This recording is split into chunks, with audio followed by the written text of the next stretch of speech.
ಹೇಳು, ಟೈಮ್ ಅಟ್ಟಾಗೈತೆ ನೋಡಿ, ಕಸ ಹುಡುಗ ಬಾ ಹೇಳ.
ಅಣ್ಣ, ಒಂದು ನಿಮಿಷ ಬಾ ಇಲ್ಲಿ.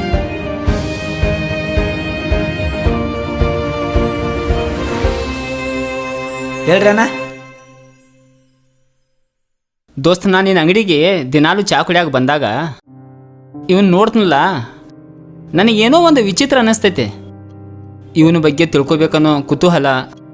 ಇವು ಯಾರ, ಹಿಂಗ್ಯಾಕೆ ಮಾಡ್ತಾನೋ, ಏನು ಹುಚ್ಚದಾನೋ, ನನಗೊಂಥರ ಏನೋ ಅನ್ನಿಸ್ತೈತಿ. ಇವ್ನು ನೋಡ್ರಿ, ನಿನ್ನ ಅಂಗಡಿಯಾಗ ಕೆಲಸ ಮಾಡ್ತಾನೆ ಅನ್ನೋ ಬಳಕ ಇವನ ಬಗ್ಗೆ ನಿನಗಂತೂ ಗೊತ್ತಿರ್ತೈತೆ. ತಪ್ಪು ತಿಳ್ಕೊಬೇಡ. ಇವು ಯಾರಂತ ನಾ ಕೇಳ್ಬೋದು? ಅವನೊಂದು ಭಾಳ ದೊಡ್ಡ ಸ್ಟೋರಿ ಐತ್ರಿ ಅಣ್ಣ. ಇವ ಇತ್ತು ಪೂರಾ ಹುಚ್ಚು ಅಲ್ಲ, ಇತ್ತು ಪೂರಾ ಶಾನ್ಯಾನೂ ಅಲ್ಲ. ಒಂದು ಟೈಪ್ ಮಾನಸಿಕ ಅತ್ತಾರ್ಲಕ್ರಿ, ಹಂಗ್ರಿ ಇವ. ಆ್ಯಕ್ಚುಲಿ ಹೇಳ್ಬೇಕಂದ್ರೆ ಇಲ್ಲಿ ಅವ ಕೆಲ್ಸದವ ಅಲ್ರಿ, ಅವ ನನ್ನ ಫ್ರೆಂಡ್ ರೀ. ಅವ ಭಾಳ ಒಳ್ಳೆ ಹುಡುಗ್ರಿ, ಭಾಳ ಶಾನ್ಯ. ಒಂದು ಟೈಮ್ಕ ಕಾಲೇಜ್ಗೆ ಟಾಪರ್ ರೀ ಅವ. ಮತ್ತು ಹಿಂಗ್ಯಾಕಾಗ್ಯಾನವ? ಅದೇನೋ ಅಂತಾರ್ಲಕ್ರಿ, ಲವ್ವ ಆದ ಈದ